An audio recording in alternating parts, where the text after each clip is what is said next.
You can record, but I don't know who that is, and I'm not.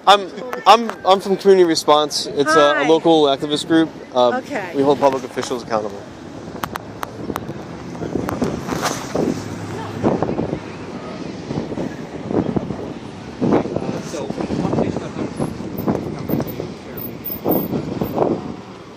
Yes, I opened school with the students, and we had a great day.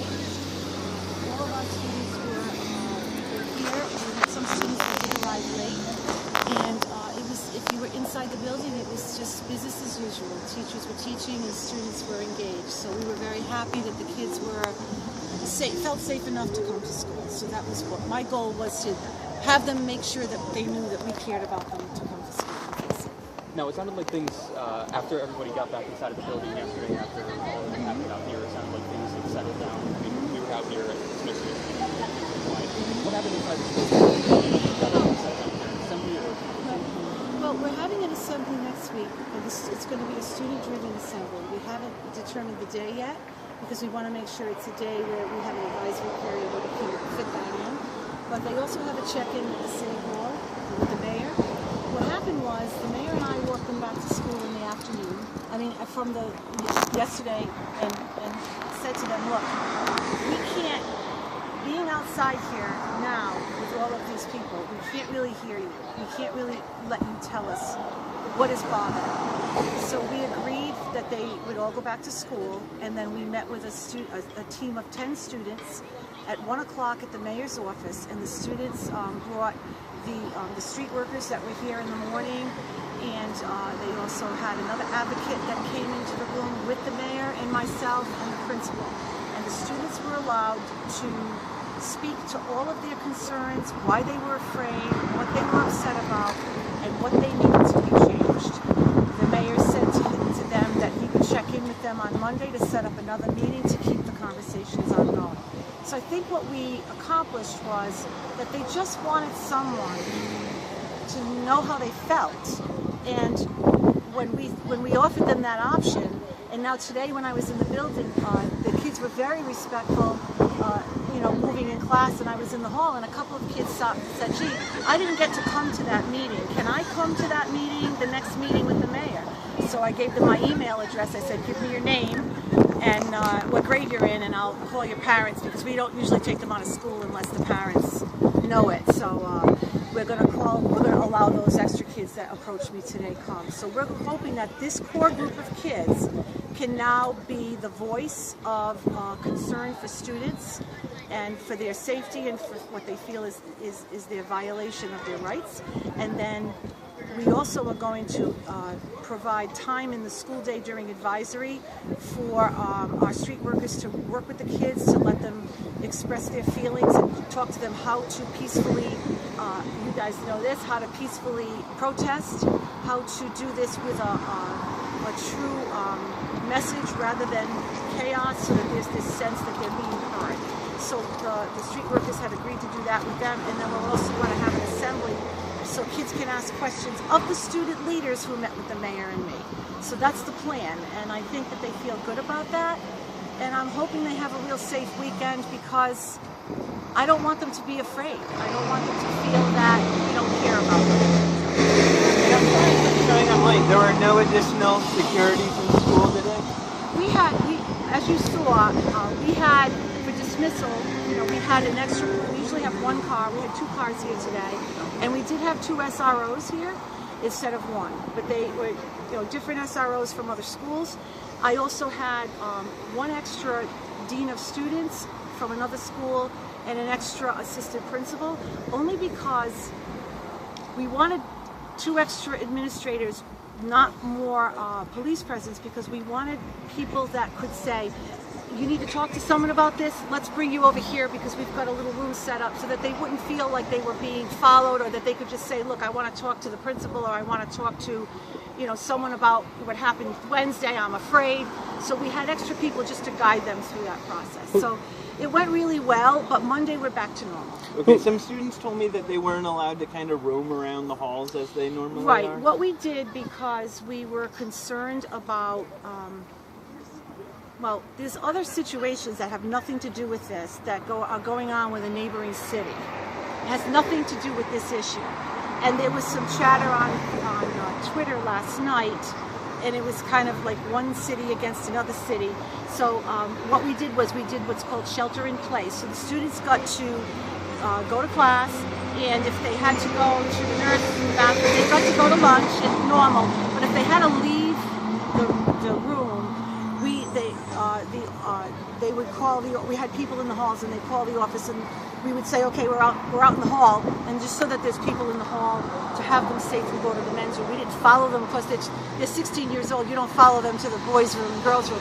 But there was just people there around the area so that they felt safe. That was all. Who assigned? It was unrelated to the incident. It was here? unrelated to the incident. It had to do with a situation that occurred last night in a neighboring city, and it was outside. It was like late last night, and actually we made the decision because it happened late last night, and it's probably in all these blogs. But late last night, it had nothing to do with this issue, but it had to do with something that was concerning to us because of the nature of what happened. You know, students confronting each other in the community last night. When was the last time you've had to do that shelter in place for students? We've had shelter in place when the last time since I've done it. This is not my first district, but in this district we've done shelter in place one other time when there was an alleged intruder in Attleboro, one of the Attleboro schools. And because we're on the line, we did, for precautionary reasons, we've done a shelter in place. We practice shelter in place, and we practice lockdowns just as a normal procedure. So when was that last instance of shelter in place? that particular shelter in place was over a year ago. Yeah. So and the kids practice shelter in place, they practice evacuation, and they practice lockdowns. That's kind of a normal procedure, and it's mandated by law to keep them safe. So this is not an unusual thing that they do.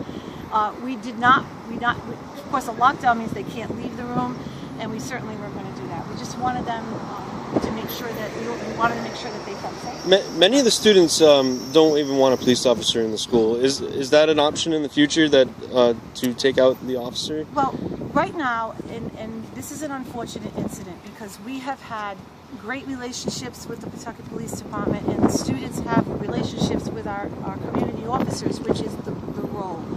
And even some of the students who are maybe angry about the incident, in the same conversation, they will tell me, but I really liked him, but they're upset about the incident. And so I would say that there's many more pluses to having a relationship with an SRO, but that determination will be made once the investigation is over, and once the police department does their investigation. Those determinations will be made after we do a full investigation, which is really, I have a school investigation to do, my witnesses to the incident, because I discipline students for behavior, whereas the city side will do an investigation on the other issues. So we have to do that too. Does the administration know of any prior incidents that the police officers have encountered in the public before they become an officer in the school? I don't have any knowledge of any of my police officers that are, and I have an SRO in, I have 6 SROs. I have no knowledge of any issues, and I have not been concerned about I've never had any issues where they were not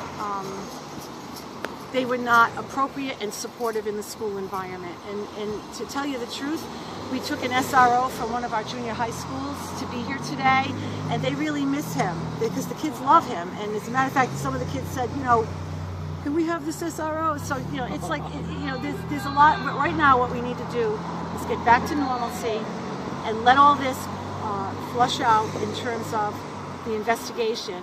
And then I think those meetings that we're having with the kids, we can have those conversations and let them have a voice on what they want this to look like in their school. So I'm sure Ethan asked you this question. Describe the mood of the student body today. I think when they first came in this morning, they were a little on edge, and then I think as the day went on, and when you start to get into a routine, you could tell. I stayed here until 1:30, and then I came back obviously for dismissal. I visited some classrooms. I saw engaged students in classrooms, math, English. I went to lunch. They were happy. So I think as by the end of the second period, they felt like it was okay. I think it was apprehension to come in. A couple of parents called me, and I called them back, and they said, we have. I'm afraid to send my child to school, and I said, well, I'm going to be there. So if you want to wait and let them come in an hour late, whatever's most comfortable for you. So a lot of parents, a lot of the students, we had 300 students that were absent at 8 o'clock, and by second period at 9:15, we only had 100 students absent. So we had a lot of students' parents that brought them in. And what's normal for? I'm guessing it's like 5 or 10 or 15 or 20 late students. So we have, we have about, I would say more late high school kids late, about 15 to probably 25 today. Okay. So it was a little high, but I also think that they waited to see if everything was okay. Like the mom I spoke to on the phone, and then she eventually brought her child in. So we felt that was, I think that helped too. That they saw the smooth opening, then the kids felt okay. So that's kind of what happened. The students knew there was a separate reason for the shelter in place. They were the ones. How was that there was communicated? there was a police report that from another district, from another city, but the students actually were aware from social media. So they were the ones that went to their principal and talked to him this morning that they were worried about not this but other things. So we didn't want to. We communicated well with the other city. We knew nothing was going to happen, but we had to make sure that they were okay. We had people in place for them to come and ask questions if they wanted, what was rumor, what was true, who's taking care of it, So that's what we did today to make them feel good. And I'll probably be here with one of my staff members again Monday, just again to have them say. Some of the kids came to see me too. It was very cute, So because a lot of them they don't know me, they'd rather go to their principal. But I think they knew. Like they approached me about the meeting. I think they know that I was here, and they knew I would be able to let the mayor know that they want that extra meeting. They want to meet. So how are you, Leandra? How you doing? And how did you communicate to the students the reason for the shelter in place? I think that we just said to them, for today we're going to have a shelter in place. Mr. Savastano announced that there was a shelter in place, just to make sure that everyone's comfortable, and if you have any questions, please ask your teachers. So the teachers were given, to be allowed to answer questions. But again, we met with the teachers too this morning before the kids came at 7:30, because we wanted the teachers to feel safe, because they hear a lot of rumors. I should ask, what's the mood among the teachers? Well, until we had our 7:30 meeting, I think that they were quite.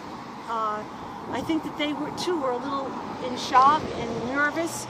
But we had a meeting here, the mayor was here, I was here, the president of the Teachers Association was here. We had the principal talk to them about what was happening. The mayor talked to them. We talked about the peaceful resolve with the 10 students that went really well and the plans for next week.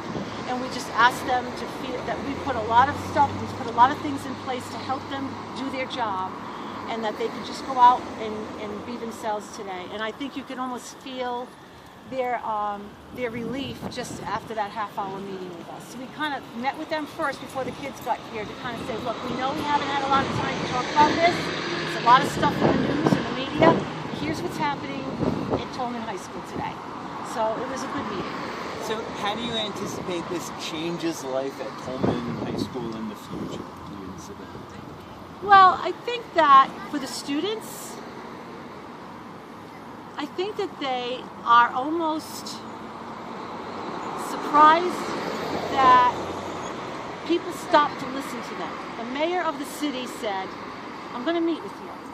I'm not going to meet with you once. I'm going to meet with you many times, as many times as it takes. So I think that this is, we have a Young Voices group here. So I'm hoping that the Young Voices group could combine with the group of students that are advocating for equality, and I think because the Young Voices mission is about equality. So if we can get these kids to join together, then they can self-advocate within their own building. So what I would like to see them do is to bring school policy to the school committee of things that they want to talk about, whether it's dress code, because they'll all have a different opinion about dress code, but it could be dress code, or it could be start of day, or it could be how long lunch is. But what if it's, as this guy suggested, we don't want an SRO in the school anymore? Well, I think, would you be receptive right, to I that? think what we would have to do is, the SRO has a very important role for our school community. So how would we have that feeling of the counseling piece and the presence of someone here if someone's not doing the right thing, or if somebody comes to our building?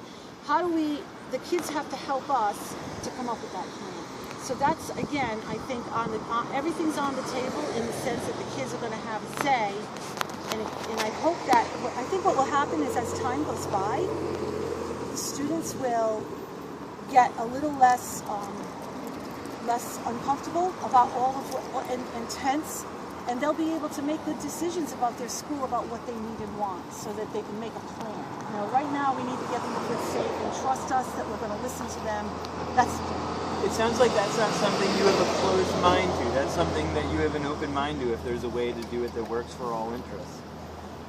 Yes, I do, because I believe that we have a partnership with the city.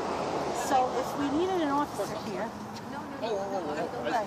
So this is one of the unusual schools being so close to the police department. So we are, but I also think that they need to understand. And again, some of the kids say, "Oh, they really miss the officer," and they would say, "We want to keep the officer that came today." So I think that the students themselves are confused about what they want. So if we sit down and come up with a plan on how will this look, how will you feel safe in your building? What is the organization of students that are going to help us make the school safe?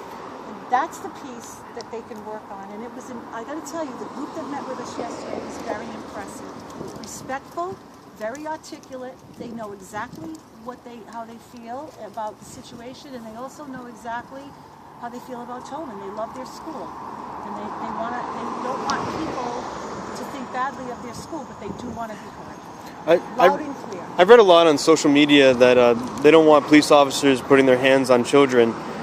Do you think that's a normal procedure for an adult to do that, to detain a child in school? So I can't really speak to I'm certainly not going to speak to the incident itself because it's under investigation.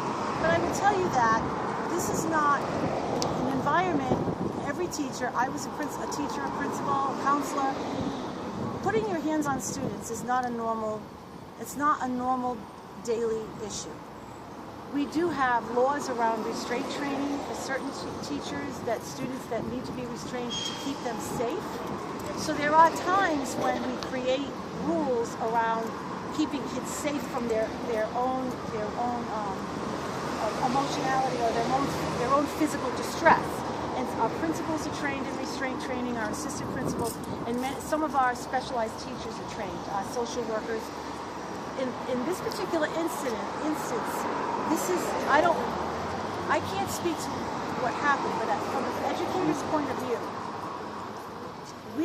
we don't put hands on children unless it's a safety issue for the child, or in terms of keeping them safe. There's obviously no restraint training is a safe restraint where you hold them until either someone comes to help you de-escalate.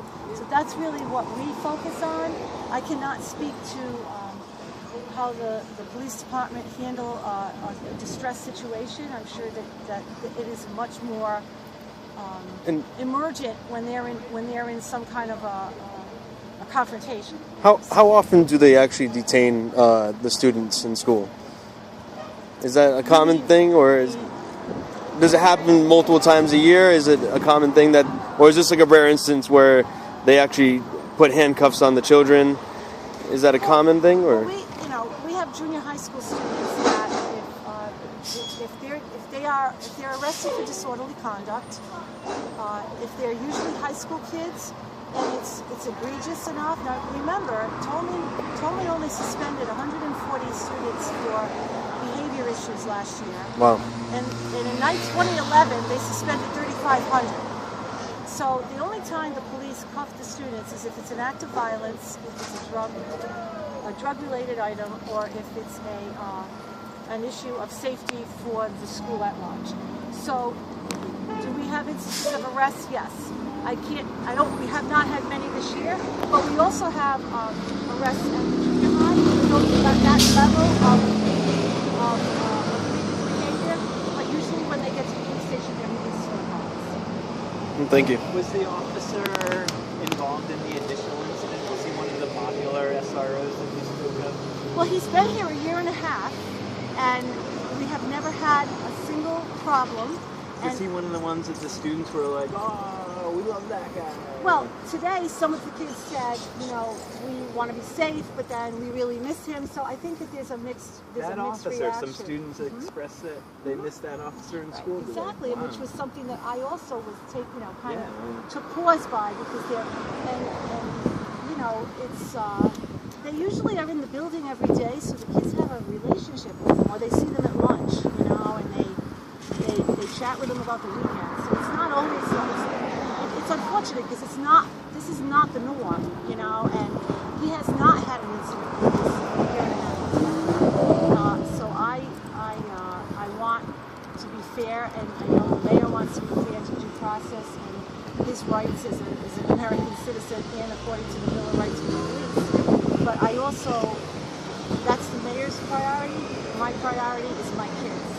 And I love them, so. Can you speak to this? I'm sure you wish none of this ever happened. Yeah, especially because the day before, we had such a wonderful celebration at Slater School with a national award-winning teacher.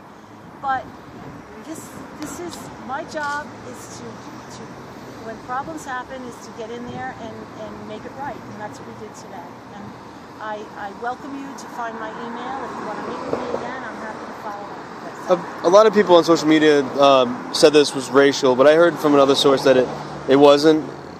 Can you confirm that, or?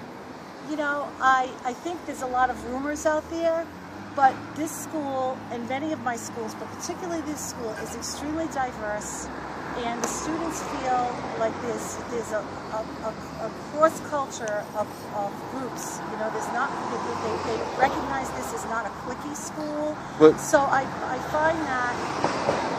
Would you find this officer friends with some of the black students? Absolutely. I mean, I think that he had, he had fans. I'm sure he had fans, and I can't be sure, but I'm sure he had students that went to him and knew him well, and I'm sure he had students that he may have had taken them in for a scuffle that maybe would want to walk the other way. But I know a lot of principals like that too. So a lot of reporters too.